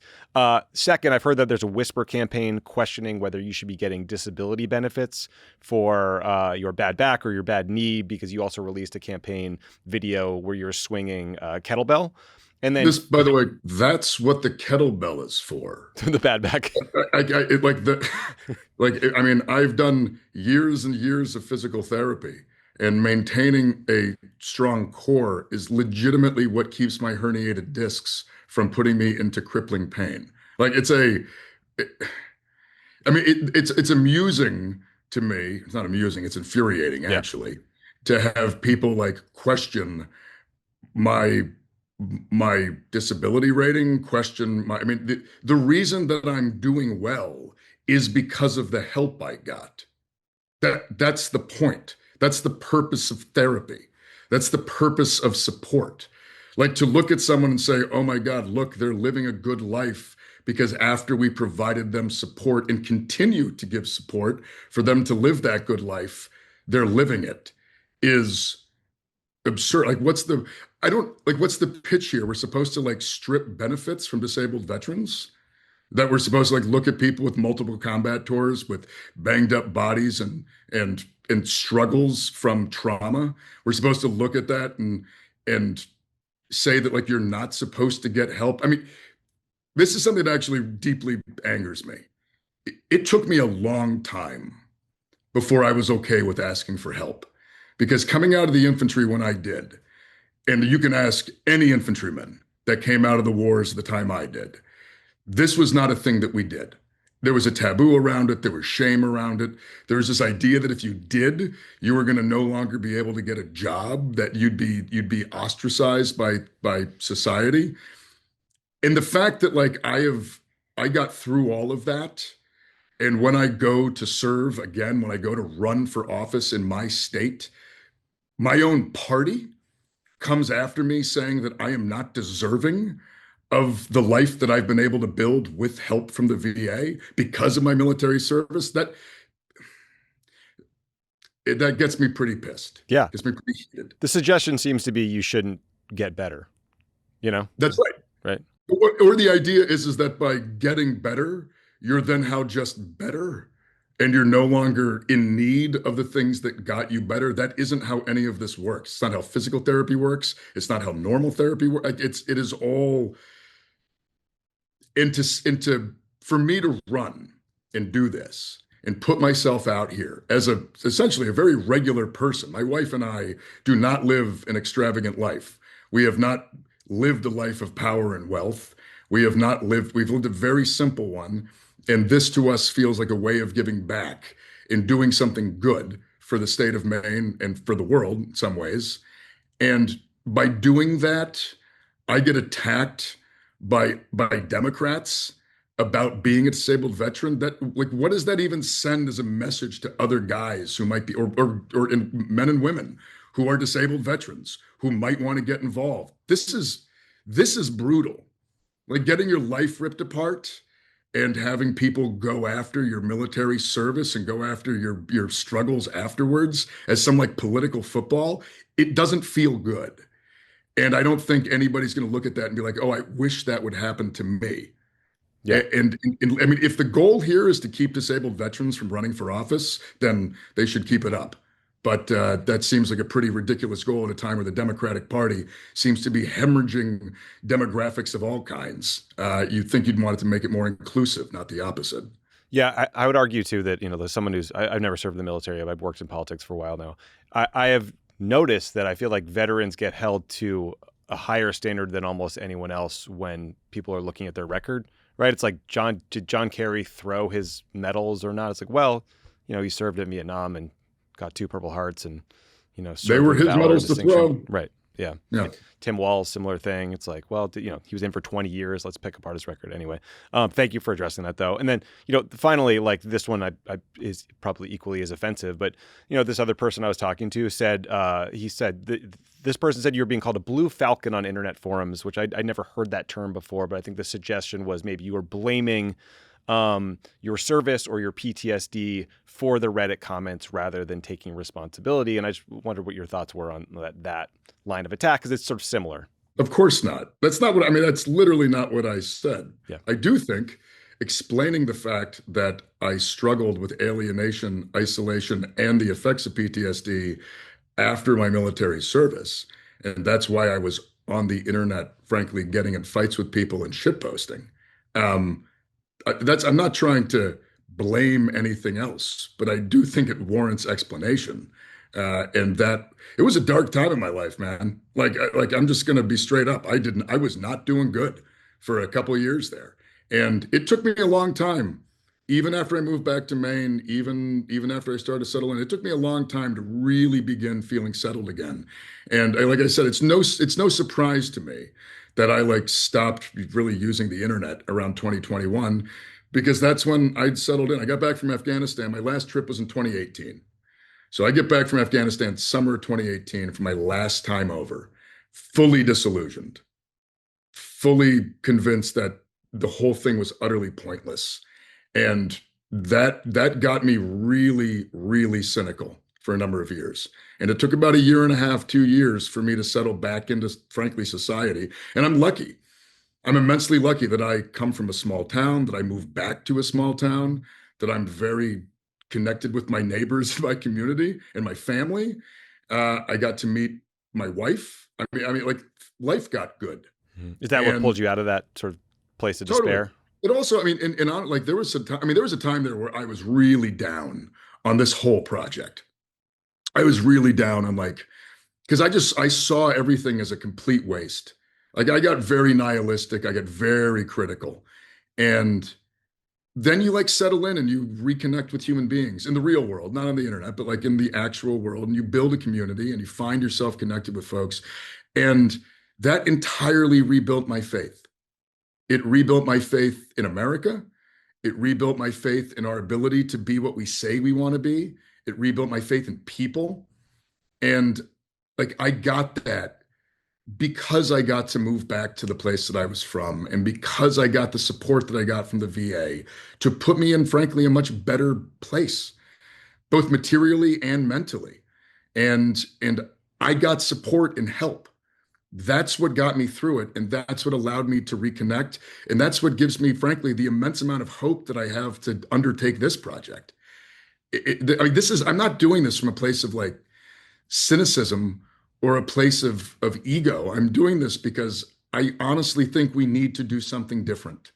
We need to try a different kind of politics.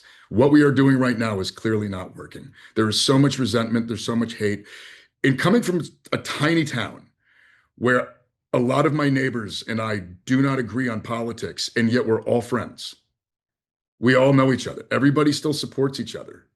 For me, I see in that the way forward, and that colors my politics, and it colors how I'm running. And to have people look at this whole experience that I've gone through in my life and want to throw it in my face, and to know that it's coming from the same political establishment that frankly made me go fight in these wars in the first place is doubly infuriating. Yeah. It's you made me go, I volunteered to go do this stuff. You sent us off. You took advantage of us. You took advantage of our patriotism. You took advantage of our willingness to sacrifice ourselves, of our willingness to take part in this stuff. And we come back and struggle. And then and for years struggle without help. And then finally get help, finally rebuild a good life, finally find a place of real community and depth and a connection to this world. And then to have that exact same apparatus, take that whole experience and try to weaponize it. It's disgusting, man. It actually legitimately infuriates me. I can understand it. Obviously people's votes and quotes and life experience is going to be part of a political campaign, but right. The Oppo research world gets pretty fucking disgusting at points, and I think you're kind of hinting at that. Speaking of which, in kind of a non-traditional campaign move, your team actually shared some opposition research on you with me. It's a video from, I believe, a decade ago. Let's just watch an excerpt and then we should talk about it.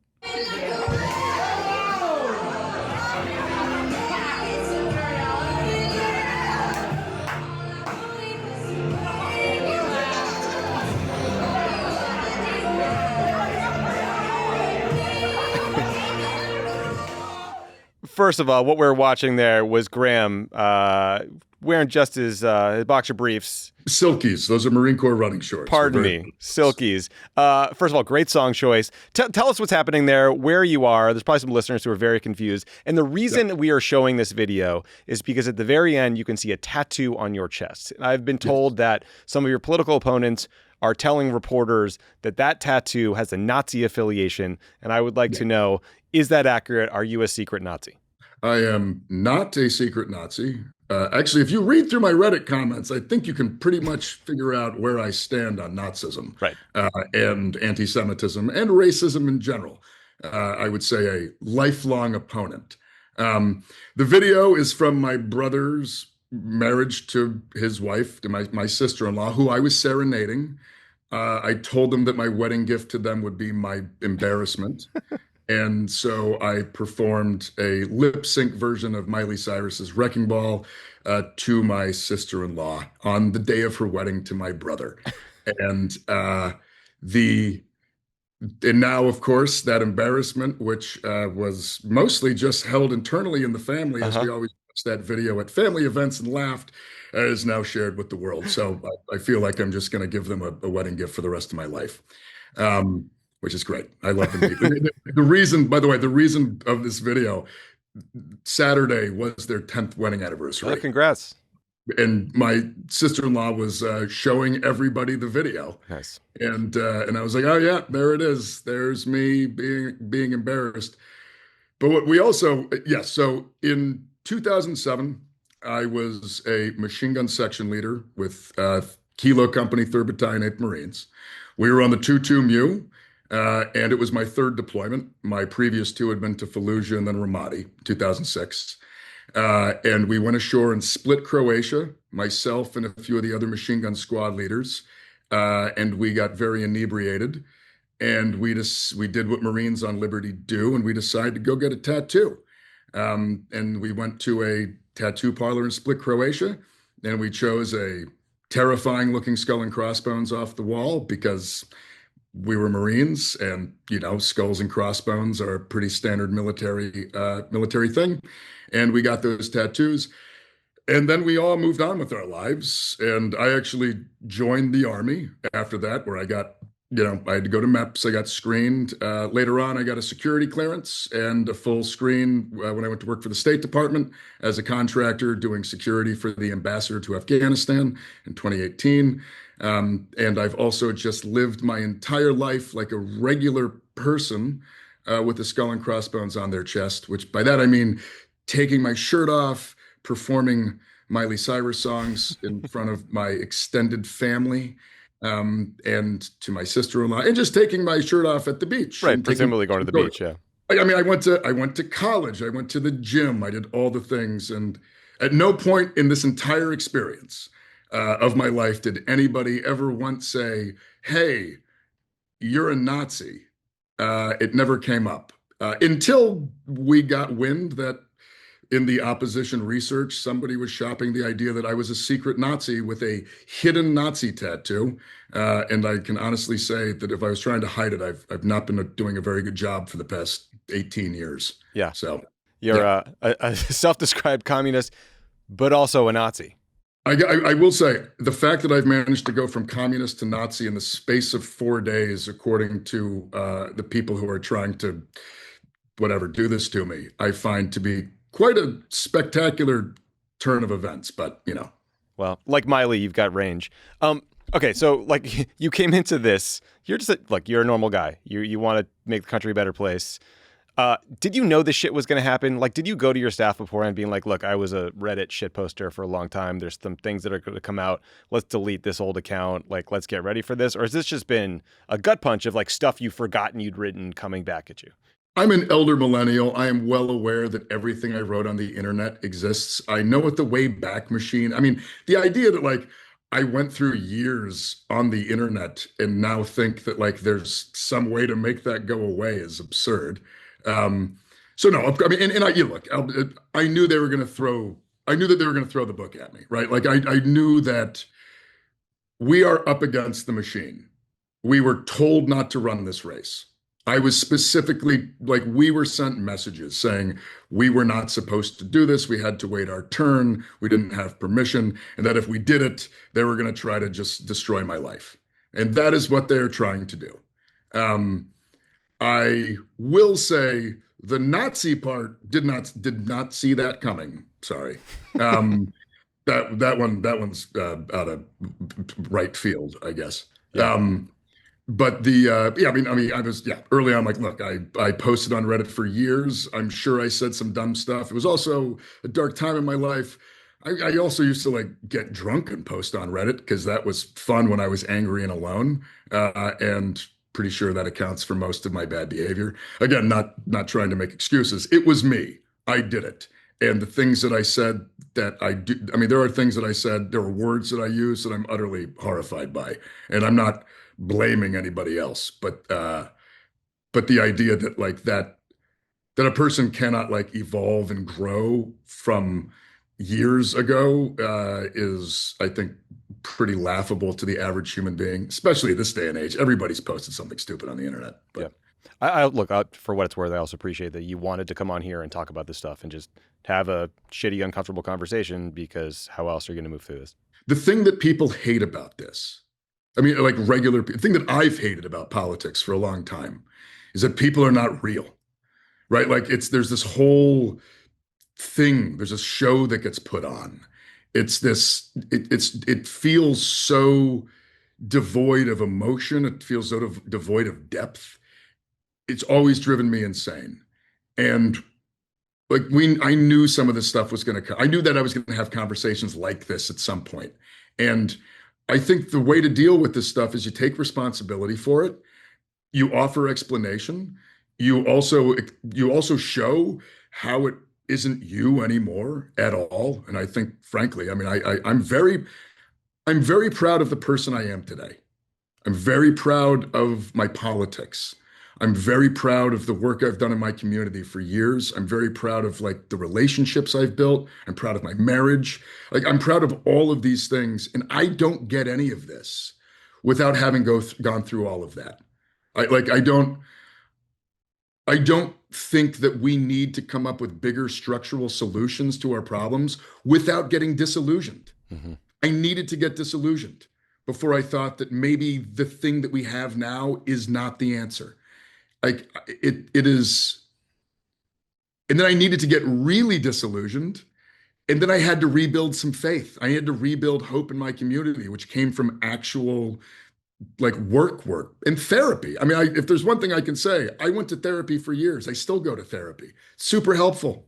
It's great. More people should do it. Makes you a better person. Makes you all around happier. Gives you a lot more tools to engage with thoughts and feelings that you otherwise don't have tools for. So it's I'm not embarrassed by any of this stuff. I'm embarrassed by things that I said, but I'm not embarrassed by my life. And I'm more than happy to talk about it openly. Yeah, I appreciate that.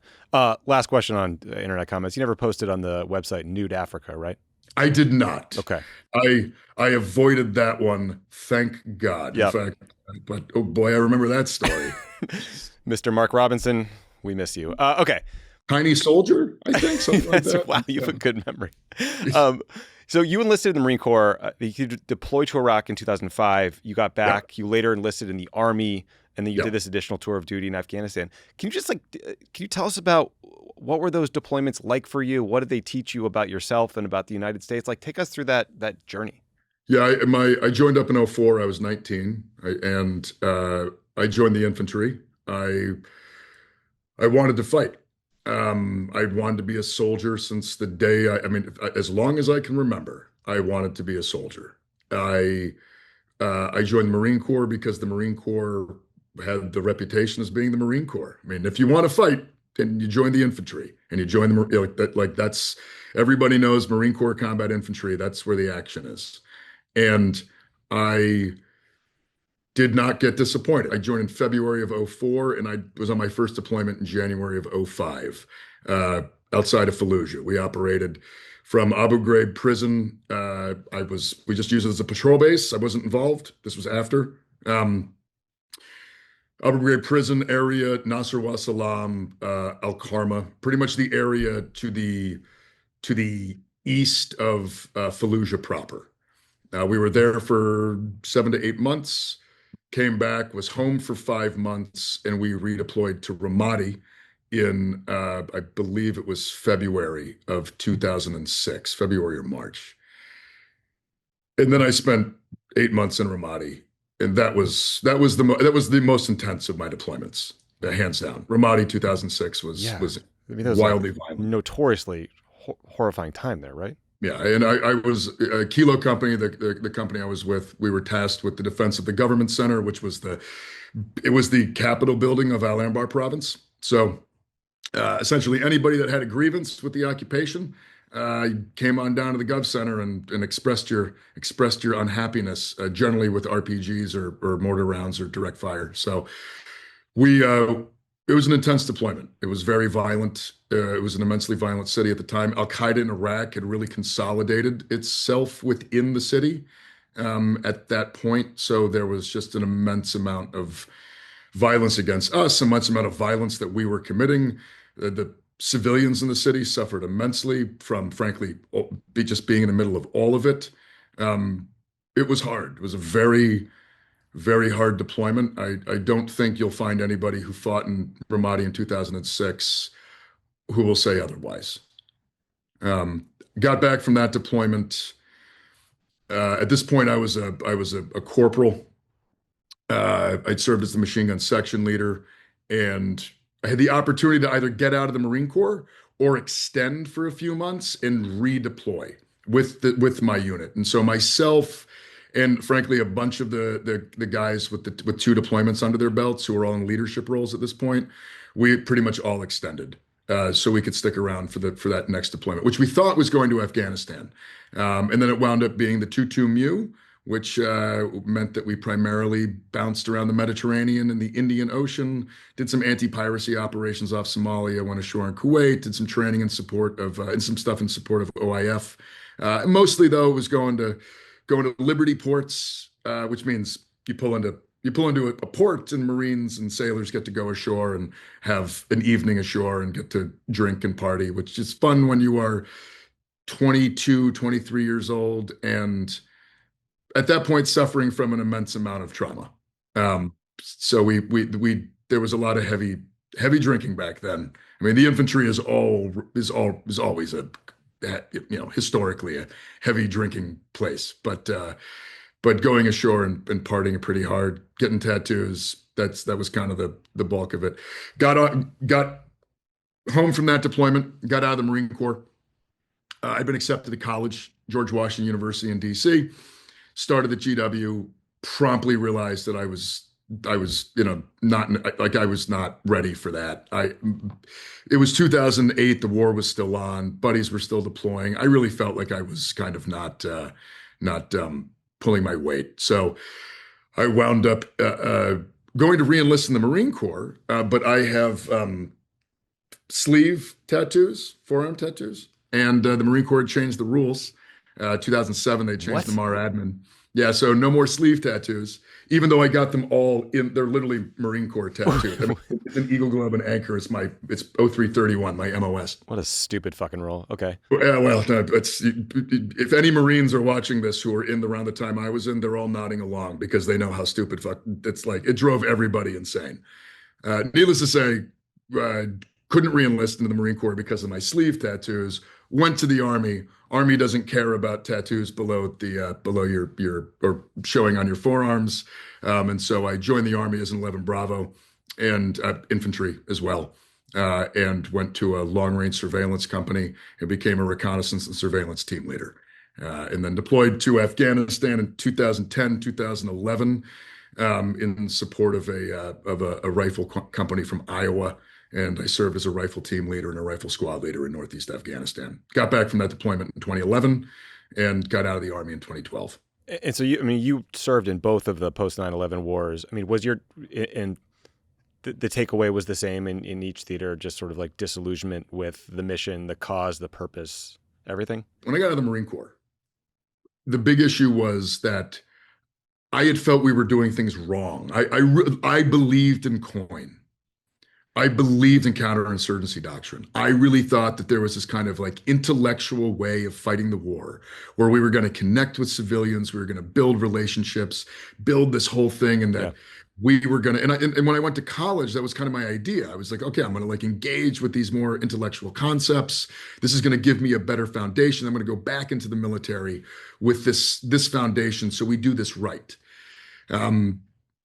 When I went to Afghanistan in 10 and 11, and at this point, I'm going back because I think that we've learned the lessons. I'm hearing all the words from the General Petraeus Right. and General Mattis have written the counterinsurgency manual. Like, oh, and it's all right. I'm reading it all. I'm like, oh yeah, this is what we're doing.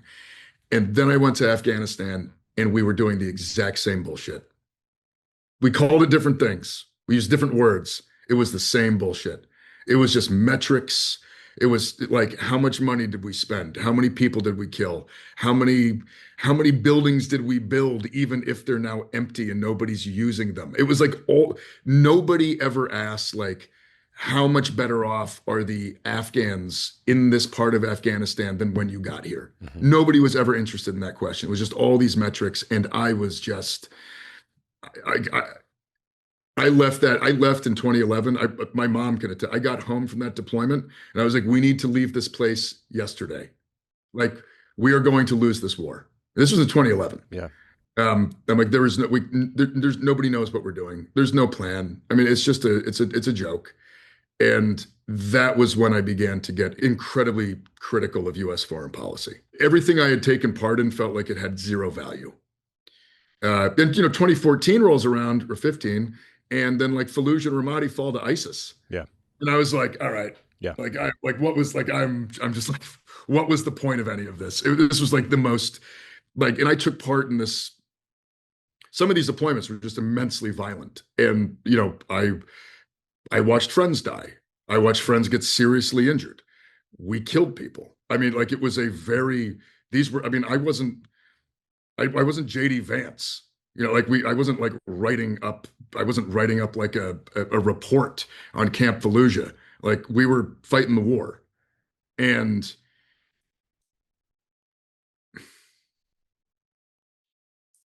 I still struggle with this because I still have an immense amount of pride in my military service. Yeah. And I'm still and in many ways, it was like one of the things I was best at. And I'm very proud of that. At the same time, I don't know what happened in Ramadi in 2006 that made life better for the people of Sullivan, Maine. Mm-hmm. And I don't think anybody's ever going to be able to convince me that there was anything. Yeah. Look, I think you're struggling with something that like everyone who worked on these conflicts struggled with. Look, I think there's an argument that the war in Afghanistan should have ended after Osama bin Laden was killed, right? There's all these windows when I think we should have ended that war. I think everyone who talks about these wars struggles with what you're struggling with now, which is like, how do you honor the service and sacrifice and patriotism of the people who went overseas and fought and did something incredibly brave and noble with the end results, which are apparent to all of us, which is, the Taliban currently running Afghanistan and, ISIS coming back in Iraq and all the challenges that we don't need to relitigate. But, Well, I will just say this too. I went back in 2018. Yeah, I wanted to ask you about that because you went back. So you get out of the Army, you go to school for a while in D.C., you go back to Afghanistan to work as a security contractor for the State Department in Kabul. I think it was with a company called Constellus. Yeah, Constellus. Constellus essentially bought up all of the old security companies that used to provide these services. So it used to be, back in the day, there was like Triple Canopy, Blackwater, right. SOC, SMG. There were like a bunch and they all vied for the same contracts. Over time, amusingly, just like everything else, ownership got consolidated. By 2018, Constellus had pretty much bought up everything. So they I worked for a company. My first contract was a company called IDS, International Development Solutions. And then within like a month or two of being in Kabul, that promptly turned into Triple Canopy. But it was all Constellus. It was the exact same company. They just kind of like changed it's all, this was when I went from being disillusioned to just being nihilistic. Because there I am in Afghanistan, 7 years after the last time I was there. But now I'm on the ambassador security detail. And now I'm like seeing things from the higher level. I mean, last time I was there, I was an infantry sergeant, right? And now I'm here like interacting with the NATO leadership, US military leadership, the diplomatic leadership, the UN leadership. Nothing had changed. 7 years. Nothing had changed. No new ideas. No, like, I mean, it was like, they reframed things. They had new projects. Everybody had a new project that they were doing. All bullshit. Yeah. And the only thing that it was happening was we were expending an immense amount of taxpayer money on all of these projects, including like the contract I was on. I mean, I look back, it all seemed like a big jobs program, frankly. I mean, like just a way of moving taxpayer dollars into the pockets of all these security and defense companies, because nothing I was saying made any sense. Yeah. It wasn't moving us any closer. It didn't. I don't even think anybody knew what they were trying to move closer to. I lasted about 6 months. I quit that job. I quit in July of 2018. I was there for 6 months, and I was like, this is the dumbest goddamn thing. I could not be engaged with the system anymore. I was fully checked out. And then I went back to Maine, I bought a boat, I got into oyster farming, and I essentially never looked back until now, quite frankly. I guess my only question was after like these really demoralizing tours, that the final one in Afghanistan, what made you think like, okay, one last shot, maybe as a security contractor, like that might be the right thing for me? I was utterly lost and had no idea what to do with my life. Yeah. Like the one thing that I was good at, that I knew I was good at, the one skill set I knew I had was being a soldier, carrying guns in war zones for the United States. That was like the last time I'd been good at anything that I felt I'd been good at something. The last time I'd felt confidence in myself and my skills was doing that. I'd spent the intervening years going to college and being like having a lot of untreated PTSD, having a lot of and the struggles that coincide with that. I was lost, and I went looking. I went looking for answers in the one place I thought I could find them, and then very promptly was like, "Oh well, that's just clearly not going to do it." Right. And then I went, and then that was when I decided that I probably had to start looking in totally different places, like say becoming an oyster farmer in my hometown, which was never on my list of things to do with my life, but also neither was running for U.S. Senate. So yeah, things go in weird directions. Things get weird. I have two more questions for you because I've kept you for like nearly an hour now. Is there an oyster farming season? Are you out there all year round? Yeah. So in my part of Maine, it's fairly seasonal. We start in April, and we usually finish up the season by January 1st. You have to be freezing your ass off. Yeah, it's cold. Wintertime's cold. That's what clothes are for. And then January through April is fixing all the equipment that broke during this. I mean, it's farming. You have a harvest season, a growing season, and then you have your off season in which you prepare all the gear and all the stuff. I mean, it's the ocean. The ocean is destroying everything constantly. Boats, their natural habitat is at the bottom of the sea, so we have to constantly coax them along to stay up with us. Uh-huh. Outboard engines. I mean, there's always stuff to work on in the winter. So wintertime is very project kind of focused.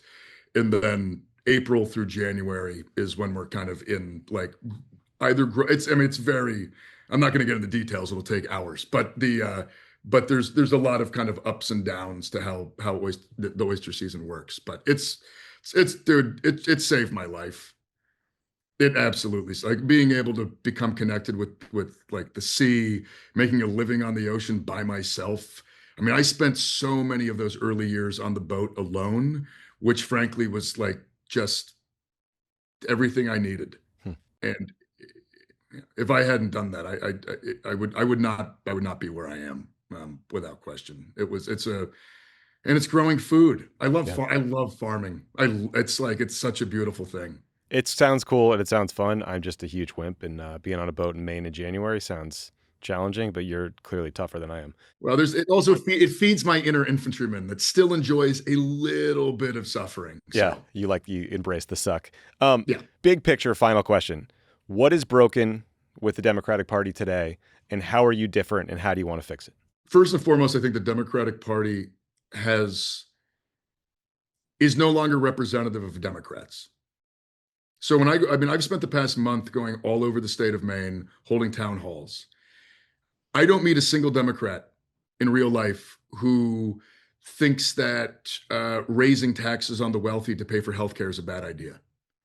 I haven't met a single Democrat who thinks that we shouldn't be thinking about big structural changes in like in the way of like FDR. I mean, Democrats across the party believe in the party of working people. They believe in it being a party that represents justice, a party that represents decency, and making this whole society work for everybody in it. That is what Democrats believe everywhere I go. And I firmly believe that if the Democratic Party was run by the majority of the people in it, it would be that party. I think the real problem is at the highest echelons in leadership, it is not that party. In the higher echelons, it is a party that is very concerned about the donor class. It is very concerned about its relationships with fundraising and money. It is very concerned with holding on to like personal power and not expanding power and frankly empowering people to build power through organizing, which is something we're really focused on my campaign. I just think it is entirely the people driving the decision making at the highest level. They do not understand the moment in history they are in. They do not understand that there is a deep, deep need from the electorate, from the American people, for real answers, big, heroic structural change, the kind of stuff that gave us Social Security, the kind of stuff that gave us Medicare and Medicaid. That's what people want, because the crises that we are facing, they are huge.